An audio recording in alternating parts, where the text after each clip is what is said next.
નમસ્કાર ધોરણ 10 ના વહાલા વિદ્યાર્થી મિત્રો, આજે આપણે આપણા વિજ્ઞાન વિષયના લેક્ચર નંબર 3 માં હાજર થયા છીએ। આજે આપણે પાઠ પહેલાનો ત્રીજો લેક્ચર જોવાના છીએ, જેમની અંદર મુખ્ય ટોપિક આપણો રહેશે કે ભાઈ જે અસંતુલિત રાસાયણિક સમીકરણ છે એને સંતુલિત કઈ રીતે કરવા। તો ચાલો મિત્રો આ તબક્કાઓ અને ચોપાનોની ચર્ચા કરીએ તે પહેલા થોડું ધોરણ નંબર 9 એ શીખી લઈએ। ધોરણ નંબર 9 ને થોડું યાદ કરવું જરૂરી છે કે ભાઈ જે તત્વો છે એની સંજ્ઞાઓ કઈ રીતે લખવી, એની સંયોજકતા કોને કહેવાય અને કઈ રીતે અણુસૂત્ર બનાવવા। કારણ કે કોઈ પણ રાસાયણિક સમીકરણને સંતુલિત કરતા પહેલા તમને પહેલા એની સંજ્ઞા ખબર હોવી જોઈએ। કોઈ પણ અણુ છે તો આ અણુ કઈ રીતે બને છે આ અણુની પણ માહિતી હોવી જોઈએ, અને સાથે સાથે કોઈ પણ પરમાણુઓ એકબીજા સાથે જોડાય છે તો કેટલી સંયોજકતામાં જોડાય છે આની આપણે થોડી વિગતે ખ્યાલ હોવો જોઈએ। તો ચાલો જોઈએ।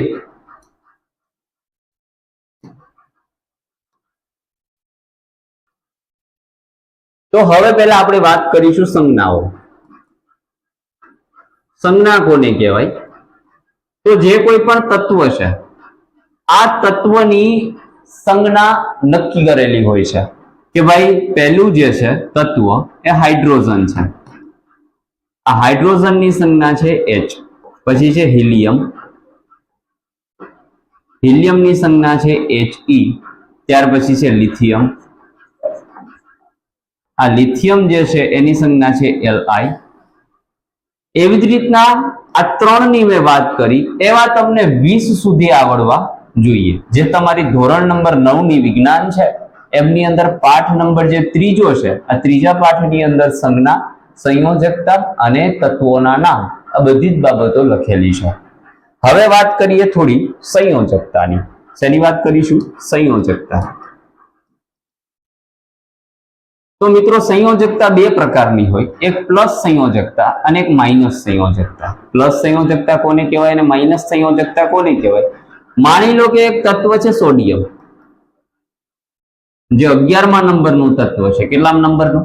11મા નંબરનું। 11મા નંબરનું તત્વ મતલબ પ્રોટોનની સંખ્યા પણ 11 છે અને ઇલેક્ટ્રોનની સંખ્યા પણ 11 છે। તો પહેલી કક્ષા, આપણે કક્ષાઓ વિશે ધોરણ નંબર 9 માં શીખી ગયા। પ્રોટોન કેન્દ્રની અંદર કેટલા હશે? 11 હશે। કેટલા હશે? 11। તો પહેલી કક્ષામાં 2 ઇલેક્ટ્રોન ભ્રમણ કરતા હશે, એમના પછી બીજી કક્ષાથી લઈ અને તમામ કક્ષાઓ 8 થી ભરાશે, તો બીજી કક્ષામાં 8 ઇલેક્ટ્રોન ભ્રમણ કરતા હશે, તો 2 ને 8 કેટલા જશે? આમાંથી 10। કેટલા જશે? 10। હવે જે ત્રીજી કક્ષા આવશે, આ ત્રીજી કક્ષામાં કેટલા ઇલેક્ટ્રોન હોય? તો કે સાહેબ 1 હોય। કેટલા હોય? 1। પરંતુ આ થર્ડ નંબરની જે કક્ષા છે એને સંપૂર્ણ ભરવા માટે એને ઘટે કેટલા? તો કે સાહેબ 7 ઇલેક્ટ્રોન ઘટે। કેટલા ઇલેક્ટ્રોન ઘટે? 7 ઇલેક્ટ્રોન। હવે આ 7 ઇલેક્ટ્રોન છે કોઈ પાસેથી લેવાય નહીં, ઘણી બધી ઉર્જા જોઈએ। તો શું કરવાનું? તો કે જે આ છેલ્લી કક્ષાની અંદર 1 ઇલેક્ટ્રોન છે ને એ કોઈને આપી દેવાય। શું કરવું? આપી દેવાનો। જો આપવાનું થાય, કોઈને તમે આપો છો તો તમારી સંયોજકતા પ્લસ થશે। કેવી થશે? પ્લસ થશે। શા માટે પ્લસ થાય એ પણ આપણે ધોરણ નંબર 9 ની અંદર શીખી ગયા કે પ્રોટોન અને ઇલેક્ટ્રોન આ બંને, આ જે પ્રોટોન છે એ ધનભારિત છે, ઇલેક્ટ્રોન છે એ ઋણભારિત છે। જો પ્રોટોનની સંખ્યામાં વધારો થશે એટલે કે ઇલેક્ટ્રોનની સરખામણીએ પ્રોટોન વધુ હશે તો સંયોજકતા પ્લસ રહેશે, કારણ કે ધનભાર વધારે હશે। જો ઇલેક્ટ્રોનની સંખ્યા વધારે હશે તો ઋણભાર વધારે ગણવામાં આવશે। હવે તમે જુઓ તો પ્રોટોન 11 છે, ઇલેક્ટ્રોન 11 છે, એમાંથી જે છેલ્લી કક્ષાનો 1 ઇલેક્ટ્રોન છે એ કોઈને આપણે આપી દઈએ તો હવે ઇલેક્ટ્રોનની સંખ્યા કેટલી રહેશે? 10। હવે અહીંયા આપણે કરી તો 10 ઇલેક્ટ્રોન છે, તો પ્રોટોનની સરખામણીએ ઇલેક્ટ્રોન એક લેસ થયો, માટે સંયોજકતા કેવી થશે? +1 થશે। અને સોડિયમની જે સંજ્ઞા છે કે કઈ છે? તો કે Na। કઈ છે? Na। અને એની ઉપર કયો તાજ ચડે? તો કે 1 ઇલેક્ટ્રોન એને આપી દીધો તો +1 નો તાજ ચડે, મતલબ કે 1 ઇલેક્ટ્રોન એ કોઈકને આપે છે, તો આ એની સંયોજકતા થશે। એવી જ રીતના આપણે બીજાની વાત કરીએ તો મેગ્નેશિયમની વાત કરીએ। ભાઈ આ મેગ્નેશિયમ છે એ 12મા નંબરનું તત્વ છે। કેટલા નંબરનું? 12મા નંબરનું। મતલબ કે પ્રોટોનની સંખ્યા કેટલી? 12। ઇલેક્ટ્રોનની સંખ્યા કેટલી? 12। હવે આની જો આપણે ઇલેક્ટ્રોન રચના બનાવીએ તો પ્રોટોન કેટલા રહેશે 12. પેલી જે કક્ષા છે પેલી કક્ષા 2 થી ભરાશે, બીજી કક્ષા 8 થી ભરાશે, ટોટલ કેટલા જશે તો કે સાહેબ 10 ગયા. કેટલા ગયા 10, વધ્યા કેટલા 2. તો ત્રીજી કક્ષાની અંદર કેટલા ઇલેક્ટ્રોન હશે 2 ઇલેક્ટ્રોન હોય. હવે આ ત્રીજી કક્ષાને સંપૂર્ણ ભરવા માટે આ આપણા મેગ્નેશિયમ ભાઈને કેટલા ઘટે તો કે સાહેબ 6 ઘટે. કેટલા ઘટે 6. અષ્ટક પ્રાપ્ત કરવા માટે 6 ઘટે તો 6 કોઈ પાસેથી લેવાશે નહીં, પરંતુ જે આપણી પાસેના 2 છે એ કોઈકને આપવા પડે. હવે આપવાના થશે એટલે સંયોજકતા કેવી થશે પ્લસ થશે. કેટલા આપે છે તો કે સાહેબ 2 ઇલેક્ટ્રોન. તો આ મેગ્નેશિયમ ઉપર જ્યારે મેગ્નેશિયમનો આયન બને ત્યારે મેગ્નેશિયમની સંયોજકતા કેટલી થશે 2 થશે. આ સંયોજકતાઓ એટલા માટે તમને શીખવું છું કે જ્યારે તમે કોઈ પણ રાસાયણિક સમીકરણને સંતુલિત કરતા હોય ત્યારે એમની અંદર રહેલા તમામ અણુસૂત્રો સાચા છે કે ખોટા એની તમને માહિતી હોવી જોઈએ. અણુસૂત્ર બનાવવા માટે ખાસ સંયોજકતા જરૂરી છે. જેમ કે મારે મેગ્નેશિયમ ઓક્સાઇડ આગળના પહેલા લેક્ચરની અંદર આપણે ભણી ગયા, મેગ્નેશિયમ ઓક્સાઇડનું અણુસૂત્ર બનાવવું હોય તો મને મેગ્નેશિયમની સંયોજકતા ખબર હોવી જોઈએ અને સાહેબ ઓક્સિજનની પણ ખબર હોવી જોઈએ. ઓક્સિજન આપણું 8મા નંબરનું તત્વ છે. કેટલામા નંબરનું છે 8મા નંબરનું તત્વ છે. ઓક્સિજનની સંજ્ઞા થશે O. હવે એમની અંદર પ્રોટોનની સંખ્યા પણ 8 છે અને ઇલેક્ટ્રોનની સંખ્યા પણ 8 છે. જો એની ઇલેક્ટ્રોન રચના બનાવીએ તો જે પહેલી કક્ષા છે પ્રોટોનની સંખ્યા 8, પહેલી કક્ષામાં 2 અને બીજી કક્ષાની અંદર 6. હવે પહેલી કક્ષા 2 થી ભરાય પછી બીજી થી બધી જ કક્ષાઓ 8 થી અષ્ટક રચના પ્રાપ્ત કરવા 8 થી ભરવાની છે. તો હવે આ ભાઈને ઘટે કેટલા તો કે -2 ઘટે. 6 કોઈને અપાય ના અપાય સાહેબ, તો 2 કોઈક પાસેથી લેવા પડે. તો આપણા ઓક્સિજન ભાઈ છે કેટલા લેશે તો લેવા પડે. કેટલા લેવા પડે 2 લેવા પડે. તો આ ઓક્સિજન ભાઈ છે એની સંયોજકતા કેટલી થશે તો સાહેબ 2 લે છે. લેવું મતલબ માઈનસ, અને કેટલા લે છે તો કે 2. તો એની સંયોજકતા કેટલી થશે -2 થશે. કેટલી થશે -2. તો હવે જુઓ મેગ્નેશિયમ છે કેટલા આપે તો કે 2 આપે અને ઓક્સિજન ને ઘટે કેટલા તો સાહેબ 2 ઘટે. કેટલા ઘટે 2 ઘટે. તો હવે એક મેગ્નેશિયમ સાથે કેટલા ઓક્સિજન જોડાઈ શકે તો કે સાહેબ એક જ ઓક્સિજન જોડાઈ શકે. હવે ક્લોરીન ની વાત કરીએ. જો અહીંયા મેગ્નેશિયમ ક્લોરાઇડ નું અણુસૂત્ર બનાવીએ MgCl2. જો આ પૂંછડીએ બગડો લાગ્યો ને કેમ લાગે છે એ તમને હું સમજાવું. તો મેગ્નેશિયમ છે હમણાં જ આપણે વાત કરી કેટલા ઇલેક્ટ્રોન આપી શકે સાહેબ 2 આપી શકે. ક્લોરીન કેટલામા નંબરનું તો સાહેબ 17મા નંબરનું. કેટલા નંબરનું 17મા નંબરનું તત્વ છે. આ 17મા નંબરના તત્વોમાં પ્રોટોનની સંખ્યા 17, ઇલેક્ટ્રોનની સંખ્યા પણ 17. હવે એની ઇલેક્ટ્રોન રચના બનાવીએ તો જે પહેલી કક્ષા છે એ કેટલાથી ભરાઈ જશે 2 થી ભરાઈ જાય. બીજી કક્ષા કેટલાથી ભરાઈ જાય 8 થી ભરાઈ જાય. હવે 2 ને 8 10 ગયા, 17 માંથી 10 જાય વધે કેટલા 7. તો હવે છેલ્લી એટલે કે ત્રીજા નંબરની કક્ષામાં 7 ઇલેક્ટ્રોન હશે. એને અષ્ટક પ્રાપ્ત કરવા ઘટે કેટલા સાહેબ 1 ઘટે. કેટલા ઘટે 1 ઇલેક્ટ્રોન ઘટે. હવે 1 ઇલેક્ટ્રોન ક્લોરીનને ઘટતો હોય તો એને અષ્ટક પ્રાપ્ત કરવા માટે આ 7 ઇલેક્ટ્રોન કોઈને અપાય નહીં, આપી જ ના શકે. તો કેટલા મેળવવા પડે તો કે 1 મેળવવો પડે. કેટલા મેળવે છે 1. મતલબ કે ક્લોરીન મેળવતો હોય લેતો હોય કોઈ પાસેથી તો ઋણ થશે એનો આયન, અને કેટલા મેળવે છે તો કે 1. તો એને 1 ઇલેક્ટ્રોનની જરૂર છે. હવે આ મેગ્નેશિયમ કેટલા આપતો તો 2. હવે એની સાથે ક્લોરીન આવીને જોડાઈ ગયો. હવે આ ક્લોરીને 1 ઇલેક્ટ્રોન લઈ લીધો, છતાં મેગ્નેશિયમ કહે છે કે ભાઈ મારી પાસે હજુ એક વધે, આને મારે ક્યાં નાખવાનો એ તારે લેવો જ પડે. તો ક્લોરીન કહે છે તું થોડી વાર શાંતિ રાખ, હું મારા બીજા ભાઈને બોલાવી લઉં. તો બીજા ભાઈને બોલાવે તો એને કેટલા ઘટે 1 ઘટે. તો એ મેગ્નેશિયમ પાસેથી 1 લઈ લેશે. તો 1 મેગ્નેશિયમ સાથે કેટલા ક્લોરીન જોડાય સાહેબ 2 જોડાય. તો એનું અણુસૂત્ર શું બને એનું અણુસૂત્ર શું બને તો કે Mg સાથે જોડાણા Cl2. તો આવી રીતે અણુસૂત્રો આપણે બનાવવાના છે. આ થયું આપણે ધોરણ નંબર 9 નો બેઝ. હવે આપણે આપણા પાઠ ઉપર જઈએ કે ભાઈ આવા અણુસૂત્રો બની ગયા પછી ક્યાંક ને ક્યાંક જો ખામીઓ રહેતી હોય આપણા રાસાયણિક સમીકરણોની અંદર તો આપણે કઈ રીતે પૂર્તિ કરવી. ચાલો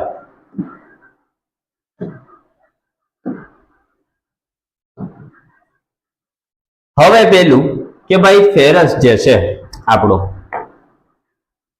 ફેરસ સાથે આપણે પાણીની પ્રક્રિયા કરવાની છે, ભેજ વરાળ જે કંઈ પણ કહી શકો, લોખંડ છે, આ લોખંડની સાથે તમારે પાણીની પ્રક્રિયા કરાવવાની છે અને લોખંડનો કાટ બનાવવાનો છે અને સાથે સાથે હાઇડ્રોજન વાયુ મુક્ત કરવાનો છે. આવું એક રાસાયણિક સમીકરણ તમને આપેલું છે, પરંતુ આ માળખાકીય રાસાયણિક સમીકરણ છે સાહેબ કેમ ખબર પડે? તો કે આગળના લેક્ચરમાં આપણે ભણી ગયા Fe + H2 ને O, હવે એની વચ્ચે પ્રક્રિયા થઈ અને બને છે Fe3O4 + H2. હવે સાહેબ અહીં જુઓ કે ભાઈ ફેરસ અહીંયા કેટલા આપ્યા હતા? તો સાહેબ એક જ આપ્યો હતો અને અહીંયા ફેરસ નીકળ્યા કેટલા? તો કે ફેરસની પૂંછડી એ તગડો છે, મતલબ કે 3 ફેરસ નીકળ્યા. તો એક આપીને 3 નીકળે ક્યારેય ન નીકળે. શા માટે? તો કે દળ સંચયનો નિયમ સચવાતો નથી. દળ સંચયનો નિયમ ના સચવાય તો આ સમીકરણને કેવું સમીકરણ કહેવાય? તો કે આપણે આગળના લેક્ચરમાં ભણી ગયા એવી જ રીતે આને કંકાલ સમીકરણ અથવા તો માળખાકીય સમીકરણ કહેવામાં આવે છે, અથવા તો અસંતુલિત સમીકરણ પણ કહી શકો. અહીંયા જો ઓક્સિજનની સાથે સેમ પ્રોસેસ છે. ઓક્સિજન અહીંયા આપ્યા કેટલા? સાહેબ એક આપ્યા પ્રક્રિયક બાજુ, અને નિપજ બાજુ નીકળે કેટલા? તો કે 4 નીકળે. એક આપીને 4 કોઈ દી નીકળે નહીં. દળ સંચયનો નિયમ સચવાતો નથી. તો આ વાર્તા કેવી થાય? ખોટી થાય. તો આને આપણે સાચી કરવી પડે કે ના કરવી પડે? તો કરીએ હવે આપણે આપણી વાર્તાને સાચી. તો પહેલું કોઈ પણ આવું માળખાકીય સમીકરણ આપેલું હોય એનું ચોપાન નંબર પહેલું છે કે જે સમીકરણ આપેલું છે એની ફરતે તમારે બોક્સ બનાવી દેવાના. શું બનાવી દેવાનું? બોક્સ બનાવી દેવાના. આખા સમીકરણમાં જેટલા પણ પ્લસની નિશાનીઓ છે એની આસપાસ જેટલા તત્વો અથવા તત્વની સંજ્ઞાઓ અને અણુસૂત્ર લખેલા છે એની ફરતે બોક્સ બનાવો. જો લખેલું છે કે રાસાયણિક સમીકરણને સંતુલિત કરતા પહેલા સર્વપ્રથમ આપણે શું કરવાનું? તો કે પ્રત્યેક જે સૂત્ર છે એને ખાનામાં પેક કરી દો, ખાનાની અંદર મૂકી દો. હવે સમીકરણને સંતુલિત કરતી વખતે ખાનાઓની અંદર આ ખાના જે બનાવ્યા છે, આ જે ઘર બનાવેલા છે એમાં કોઈ દરવાજો નથી, એની અંદર ઘૂસવાનું નથી. મતલબ આની અંદર કોઈ જાતનો પરિવર્તન આપણે કરવાનું થતું નથી. એટલે આની અંદર કોઈ પરિવર્તન કરવાનું નથી. તો સાહેબ પરિવર્તન ક્યાં કરવું? તો પરિવર્તન જે બગડો, ત્રગડો, ચોગડો, પાંચડો કે જે કંઈ પણ એકડી બગડી તગડી લગાવો એ બધું બોક્સની બહાર લગાવવાનું.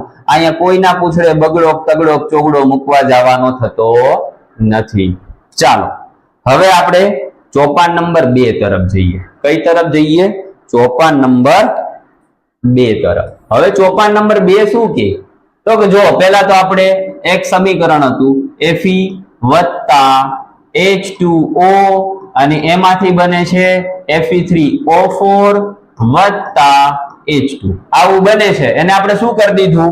બોક્સની અંદર પેક કરી દીધું. આ પહેલું ચોપાન ખતમ. હવે બીજા ચોપાનમાં તમને એવું કીધું કે સંતુલિત જે સમીકરણ છે, અસંતુલિત સમીકરણ છે 1.1, એમાં આપેલા તત્વના પરમાણુઓની સંખ્યાની ગણતરી કરો. તો પહેલા તો આપણી પાસે ખબર હોવી જોઈએ તત્વ કેટલા છે. તો હવે એક વસ્તુ તમને ખાસ કહી દઉં કે તત્વની સંજ્ઞા હંમેશા કેપિટલ થી ચાલુ થાય. તો આમાં કેપિટલ ગણી લેવાના. તો જુઓ પેલો કેપિટલ તો F અને E, તો એક તત્વ હશે Fe. બીજું જુઓ હાઇડ્રોજન છે તો બીજું તત્વ હશે હાઇડ્રોજન, અને ત્રીજો છે ઓક્સિજન તો ત્રીજું તત્વ હશે ઓક્સિજન. આ બાજુ પણ જુઓ જે તમે પ્રક્રિયક બાજુ આપશો તે જ તમને નિપજ બાજુ મળશે, એવું આપણો નિશ્ચિત પ્રમાણનો નિયમ કે આ બાજુ નહીં હોય તે પેલી બાજુ નીકળવાનું નથી. તો અહીંયા જુઓ પ્રક્રિયક બાજુ અને નિપજ બાજુ, પ્રક્રિયક અને નિપજ બાજુ આવા બે બોક્સ બનાવી દેવાના. હવે પ્રક્રિયક બાજુ ફેરસ કેટલું છે? તો સાહેબ 1 છે. કેટલું છે? 1 છે. હાઇડ્રોજન કેટલા? તો જો એની પૂંછડીએ બગડો લગાવેલો છે મતલબ 2 છે. અને ઓક્સિજન છે તો કેટલા છે? તો કે એની આગળ પાછળ કઈ નથી મતલબ એ પણ 1 છે. તો કુલ કેટલા થાય છે? તો કુલ થાય છે 4. કેટલા થયા? 4. હવે જોઈએ નિપજ બાજુ. કઈ બાજુ જોઈએ? નિપજ બાજુ. નિપજ બાજુ ફેરસ ને પૂછડે તગડો મતલબ કે ફેરસ કેટલા છે? 3 છે. એવી જ રીતના ઓક્સિજન હાઇડ્રોજન, તો હાઇડ્રોજન ને પૂછડે બગડો મતલબ 2 છે. અને ઓક્સિજન, તો ઓક્સિજન ને પૂછડે ચોગડો તો મતલબ કેટલા છે? 4 છે. કેટલા છે? 4 છે. તો આ બાજુ ટોટલ કેટલા થયા? 3 ને 2 5 ને 4 9. હવે 4 આપી 9 નીકળે ના નીકળે કોઈ દિવસ. હવે આને આપણે ગણતરી થઈ ગઈ તો ક્યાં ક્યાં તફાવત જોવા મળે? તો જુઓ, ફેરસ પ્રક્રિયક બાજુ 1 છે પણ નિપજ બાજુ કેટલા સાહેબ? 3. અહીંયા તફાવત છે. ઓક્સિજન પ્રક્રિયક બાજુ 1 છે, નિપજ બાજુ કેટલા? તો કે 4. તો ત્યાં પણ તફાવત તમને જોવા મળે છે. તો બીજું ચોપાન આપણે તત્વ છે એ તત્વને લખી દેવાના છે અને ત્યાર પછી પ્રક્રિયકો બાજુ એના કેટલા પરમાણુ છે અને નિપજો બાજુ એના કેટલા પરમાણુ છે આ તમારે ગણતરી કરવાની રહેશે. એના પછી હવે જોઈએ ચોપાન નંબર 3. હવે જોઈએ આપણે ચોપાન નંબર 3. જે કંઈ પણ આપણે ગણતરીઓ કરી છે, જે વસ્તુની આપણે અહીંયા ગણતરી કરી છે, ઉપર જે વસ્તુની ગણતરી કરી, આ ફેરસની, હાઇડ્રોજનની અને ઓક્સિજનની, એમાં જે વધારે હોય, જે તફાવત વધારે હોય, જુઓ અહીંયા પ્રક્રિયક બાજુ 1 છે ને અહીંયા 4 છે, તો તફાવત કેટલાનો છે? 3 નો. તો એને વધુ પરમાણુ ધરાવતું જે સંયોજન છે એવું પસંદ કરો ને તેમાં રહેલા જે તત્વો છે એને સંતુલિત કરવાના છે. તો અહીં આપણે ફેરસ ઓક્સાઇડ જે છે એમાં રહેલા ઓક્સિજનને પ્રથમ સંતુલિત કરવું પડે. તો કેમ કરવાનું? તો સાહેબ નિપજ બાજુ 4 છે અને પ્રક્રિયક બાજુ 1 છે, તો પ્રક્રિયક બાજુ એને આપણે 4 થી ગુણવા પડે. કેટલાથી ગુણવા પડે? 4 થી ગુણવા પડે. હવે અહીં આપણે 4 થી ગુણી દીધા એટલે બંને બાજુ 4 4 થઈ ગયા. તો અહીંયા શું ફેરફાર થશે? તો Fe વત્તા H2O પ્રક્રિયા થઈને બન્યું Fe3O4 વત્તા H2. બધાને બોક્સની અંદર પેક કરેલા હતા. ઓકે, બધાને બોક્સની અંદર પેક કરેલા જ હતા. હવે બોક્સની અંદર પેક કરી દીધા પછી હવે આપણે ઓક્સિજનના પરમાણુઓમાં ક્યાં વધારો કર્યો? તો કે સાહેબ પ્રક્રિયક બાજુ. કેટલો વધારો કર્યો સાહેબ? 4 નો વધારો કર્યો. તો જે આ બોક્સ છે ને H2O વાળું જે બોક્સ છે, આ બોક્સની આગળ ફેરફાર થાય, કારણ કે અહીંયા પ્રક્રિયક બાજુ ઓક્સિજનમાં ફેરફાર કરવો તો પ્રક્રિયક બાજુ ઓક્સિજનમાં ફેરફાર એટલે ચોગડો અહીં મૂકવો પડે. હવે ચોગડો મૂકી દીધો પણ અહીંયા તો થોડી ફિલ્મ લાંબી થઈ. શા માટે? તો કે ચોગડો જ્યારે બહાર મૂકો ને ત્યારે ચોગડો H સાથે એટલે કે હાઇડ્રોજન સાથે પણ ગુણવો પડે અને ઓક્સિજન સાથે પણ ગુણવો પડે. હવે એના ફરીથી આપણે પ્રક્રિયકો અને નિપજો બાજુના પરમાણુઓ લખવા પડે. તો જુઓ, Fe, હાઇડ્રોજન અને ઓક્સિજન એકદમ સરળ રીતે જોઈએ. હવે પ્રક્રિયક બાજુ 1 ફેરસ અને નિપજ બાજુ તો કે 3 ફેરસ. હાઇડ્રોજન કેટલા? તો કે હવે પ્રક્રિયક બાજુ આ 4 અને આ 2 એટલે 4 દુ ને કેટલા થાય? 6. કેટલા થાય? 6. અને નિપજ બાજુ કેટલા મળે છે? તો કે સાહેબ 2 મળે. હવે ઓક્સિજન કેટલા થયા? તો કે ભાઈ પ્રક્રિયક બાજુ પણ 4 અને નિપજ બાજુ પણ 4. હવે આ ઓક્સિજનને આપણે સેટ કરી લીધો તો કોણ બગડી ગયું? હાઇડ્રોજન. કોણ બગડી ગયું? હાઇડ્રોજન. હવે હાઇડ્રોજનને આપણે ફરીથી સેટ કરવો પડે, સાથે સાથે ફેરસને પણ સેટ કરવો પડે. અહીં યાદ રાખો કે જ્યારે પરમાણુઓની સંખ્યા સમાન કરવામાં આવે છે ત્યારે રાસાયણિક સૂત્રમાં કોઈ ફેરફાર કરવાનો થતો નથી, એટલે કે બોક્સની અંદર કોઈ ફેરફાર કરવાનો નથી. ચાલો એનાથી થોડા આગળ જઈએ.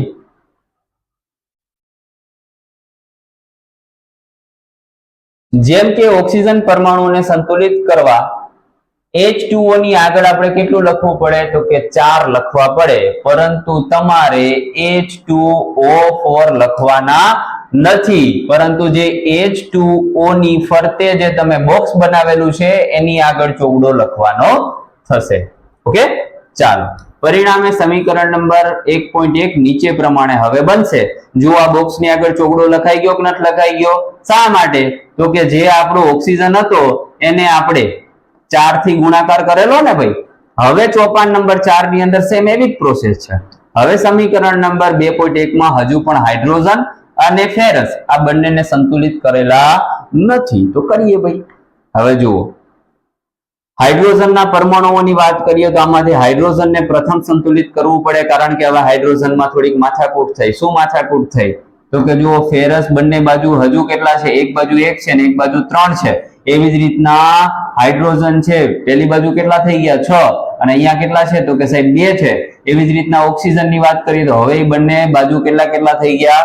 4 4 થઈ જાય છે. કેટલા થઈ જાય છે? 4 4 થઈ જાય છે. સોરી, અહીંયા 8 થયું. 4 દુ ને 8 થશે. કેટલા થઈ જશે? 4 દુ ને 8. હવે આપણે આને કેટલાથી ગુણવા પડે કે જેથી 8 જવાબ મળે? તો કે આને આપણે 4 થી ગુણીએ. કેટલાથી ગુણીએ? 4 થી ગુણી દઈએ એટલે આપણો જવાબ કેટલો મળી જશે? 8 મળશે. ચાલો તો હવે આપણે આને શું કરવાનું તો કે જે બાજુ સોપાન નંબર 4 માં હાઇડ્રોજનને આપણે સંતુલિત કરતી વખતે જે 8 પ્રક્રિયક બાજુ છે એટલા જ આપણે નિપજ બાજુ કરવા હોય તો 4 થી આપણે ગુણી દીધા. હવે નિપજ બાજુ 4 થી ગુણીએ એટલે હાઇડ્રોજન કેટલા થઈ જશે? જે H2 હતા એને 4 થી આગળ ચોગડો મૂકશો એટલે કેટલા થઈ જશે? 4 દુને 8 થઈ જશે. કેટલા થઈ જશે? 4 દુને 8 થઈ જશે. હવે આપણે ચોપાન નંબર 5 તરફ જઈએ. હવે આપણું ફાઇનલી જે સમીકરણ છે કેવું બની ગયું તો કે હવે સમીકરણ આપણું બની ગયું Fe + H2O. એમાં આગળ ચોગડો લાગી ગયો, પ્રક્રિયા થઈ અને Fe3O4 બને છે વત્તા અહીંયા પણ શું લાગી ગયો ભાઈ? ચોગડો. અને અહીંયા શું લાગી ગયું? H2. હવે આ જે છે આ બંનેની આગળ ચોગડો લાગી ગયો છે અને સમીકરણ નંબર કેટલું બની ગયું? 1.3. કેટલું બની જાય છે? 1.3. હવે કોણ સંતુલિત કરવાનું બાકી તો કે ફેરસ. કારણ કે જો બંનેનું જોઈ લઈએ, ફેરસ પ્રક્રિયક બાજુ 1 છે, નિપજ બાજુ 3 છે, હાઇડ્રોજન છે એ કેટલા છે? 4 દુને 8 પ્રક્રિયક બાજુ. આ બાજુ કેટલા થઈ ગયા? 4 દુને 8. ઓક્સિજનની વાત કરીએ તો કેટલા છે? 4. અને આ બાજુ કેટલા છે? 4. તો આ બંને છે સંતુલિત થઈ ગયા પણ ફેરસ હજી બાકી છે. હવે ફેરસને સંતુલિત કરવા માટે ફેરસની આગળ કેટલા લગાડવા પડે? અહીંયા આપણે એને 3 થી ગુણીશું તો અહીંયા જે બોક્સ બનાવેલું છે એની આગળ કેટલા લાગશે? 3. કેટલા લાગશે? 3. તો હવે આપણું ફાઇનલી સમીકરણ બની જાય છે. જુઓ સમીકરણ 1.3 માં હજુ આયન એટલે કે ફેરસને સંતુલિત કરેલું નથી. આયનને સંતુલિત કરવા ડાબી બાજુએ એટલે કે પ્રક્રિયક બાજુએ આપણે એને 3 થી ગુણવા પડે.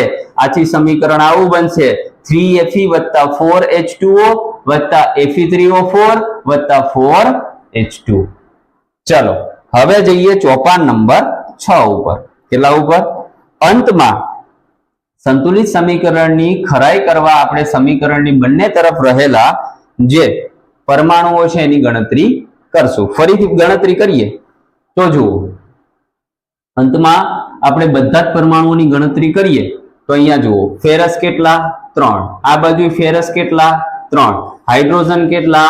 4 દુને 8. આ બાજુ કેટલા? 4 દુને 8. આ બાજુ ઓક્સિજન કેટલા તો કે સાહેબ 4. તો આ બાજુ ઓક્સિજન કેટલા તો 4. જુઓ 3 8 4 3 8 4. તો હવે આની અંદર ક્યાંય પરમાણુઓનો તફાવત જોવા મળતો નથી. મતલબ આ કેવું સમીકરણ થઈ જાય? સંતુલિત રાસાયણિક સમીકરણ. હવે સમીકરણ 1.4 માં બંને બાજુ રહેલા પરમાણુની સંખ્યા સમાન છે જેને સંતુલિત સમીકરણ કહેવામાં આવે છે. રાસાયણિક સમીકરણને સંતુલિત કરવાની આ પદ્ધતિને ખાસ યાદ રાખજો. મોસ્ટ IMP વસ્તુ છે. આને કહેવાય હીટ એન્ડ ટ્રાયલ વિધિ. શું કહેવાય? હીટ એન્ડ ટ્રાયલ વિધિ. કારણ કે તમે તોડશો ને જોડશો આવી રીતે કરો છો એટલા માટે એની હીટ એન્ડ ટ્રાયલ વિધિ કહેવામાં આવે છે. હવે ચોપાન નંબર 7 છે. એમની અંદર પદાર્થોની જે ભૌતિક અવસ્થા દર્શાવતી સંજ્ઞા લખવી પડે જેથી સમીકરણને વધુ અર્થપૂર્ણ આપણે બનાવી શકીએ.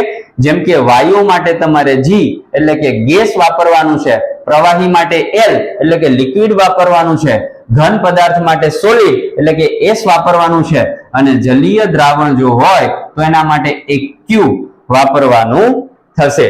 જેવા સંકેતો આપણે દર્શાવી શકીએ છીએ. આથી સમીકરણ નંબર 1.4 માં હવે નીચે પ્રમાણે આપણે થોડી ભૌતિક અવસ્થાઓ લખીશું. જેમ કે લોખંડ આપણે લીધું તો લોખંડ હંમેશા કયા સ્વરૂપે હશે? સોલિડ સ્વરૂપે એટલે કે ઘન સ્વરૂપે હશે.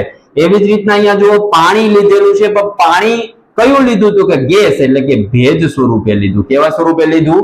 પાણીની ભેજ અથવા તો પાણીની વરાળ છે. એવી જ રીતના લોખંડનો કાટ બને છે તો આ કાટ કેવા સ્વરૂપે છે? S એટલે કે ઘન સ્વરૂપે છે. એવી જ રીતના હાઇડ્રોજન વાયુ કયા સ્વરૂપે મુક્ત થાય તો કે G સ્વરૂપે એટલે કે ગેસ સ્વરૂપે મુક્ત થાય છે. ઘણી વખત પ્રક્રિયકની પરિસ્થિતિઓ જેવી કે તાપમાન, દબાણ, ઉદ્દીપક વગેરે પણ તીરની ઉપર અથવા નીચે દર્શાવવામાં આવે છે. જોઈ લો ચોપાન નંબર 7 ની અંદર અમુક વસ્તુ આ એક પ્રક્રિયા છે.